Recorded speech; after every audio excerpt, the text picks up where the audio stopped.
तकरीबन 3 महीना अग दादू पुलिस के मुबैना मुकाबले में मारिजी वियल नादिर जमाली वारे मामले ते संदस वारिसन तरफां जेको है दादू जी डिस्ट्रिक्ट एंड सेशन कोर्ट में जेका है 22 बी दरखास्त दाखिल कई वई, जिमें ॼाणायल जेके इन्हनि जवाबदार ॼाणायो, जिमें अॻूणो SSP अमीर सऊद मंगसी ऐं जेके SHO आहिनि खलील मसण, SHO अॻूणो सेक्शन कुर्बान कंबराणी ऐं अॻूणी CI इंचार्ज बेनज़ीर जमाली ऐं वनफाए इंचार्ज शाहिद पंवर समेत 16 एहलकार जेके अॼु ॿुधणी ते हिते मौजूदु हुया, जॾहिं त फरियादी दुरमा बाबर जमाली जेको नादिर जमाली जो भाउ उहो पिणु मौजूदु हुयो। मां तव्हांखे ॿुधायां त गुज़िरियल हाज़िरनि में डिस्ट्रिक्ट एंड सेशन कोर्ट जेको आहे 22 बी जी दरख़्वास्त ते फ़ैसिलो महफ़ूज़ कयो, जेको कल्ह ॿुधाइणो हो, लेकिन 12 मई जे वाक़े जे एहतजाज तौरु जेको आहे मुअतल कार्रवाई हुजण जे करे फ़ैसिलो जेको आहे अॼु रखियो वियो। ऐं हिन वक़्तु जेको आहे मां तव्हांखे आगाह कंदो वञा त डिस्ट्रिक्ट एंड सेशन कोर्ट जेका 22 बी जी दाख़िल दरख़्वास्त आहे उहा रद्द करे छॾी आहे। तंहिंखां बाद में जेके जवाबदार धुर ॼाणायल जेको SSP अमीर सऊद मक्सी ऐं ॿिया जेके पुलिस पार्टी हुया उहे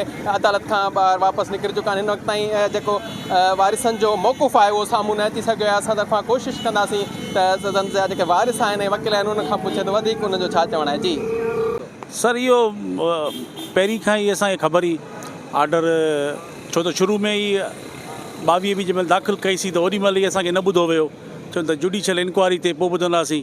उन खां पोइ हाईकोर्ट उनखे डायरेक्शन ॾिनी त फ़ैसिलो कयो, ॿुधी करे जेको बि कयो। अॼु फ़ैसिलो थियो, ठीकु आहे, नाउमीद न आहियूं, इनशाला हाईकोर्ट पई आहे, हाईकोर्ट में वेंदासीं। ऑनरेबल हाईकोर्ट इन्हनि जवाबदारनि खे ज़रूरु 22 बी थींदी, डॉक्टर शाहनवाज़ कुंबर वांगुरु इहे ज़रूरु कानून जे कटेरे में ईंदा इनशाला। कहिड़ा सबब ॾेखारिया विया जंहिंमें माना पूरो न लथो इहो केस? छा डिसमिस थियण जा सबब कहिड़ा ॼाणाया विया आहिनि? छा उहो तव्हांखे महाराष्ट्र मिलियो? सर, असांखे सिर्फ़ु इहो कोर्ट अनाउंस कयो आहे, डिसमिस थी आहे, आर्डर न मिलियो। आर्डर जीअं मिलंदो पढ़ी करे तफ़सील ख़बर पइजी वेंदी कहिड़े बुनियाद ते उन्हनि डिसमिस कयो आहे। तव्हां वटि कहिड़ा मज़बूत सबूत हुया तव्हांजे जेका फरियादी धुर आहे उनजे तरफ़ां जेके पेश थियल हुया? सर, असां त ॾिसो पहिरें ॾींहं खां वठी चऊं पिया त FIA खे इन्वेस्टिगेशन कयो वञे, ऐं उन खां पोइ जीअं शाहनवाज़ कुंबर जो मर्डर थियो उन ई वांगुरु हिन जो थियो आहे।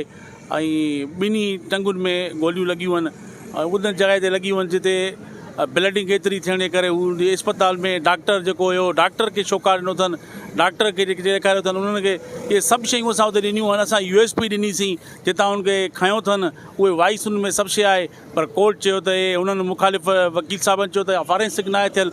हुननि जेका USP ॾिनी आहे उहा वरी किथां फॉरेंसिक थी आहे? उहा कोन थी आहे। जेका 22 बी अलो थिए हा त पोइ ॿई फॉरेंसिक थियनि हा, ख़बर पइजी वञे हा।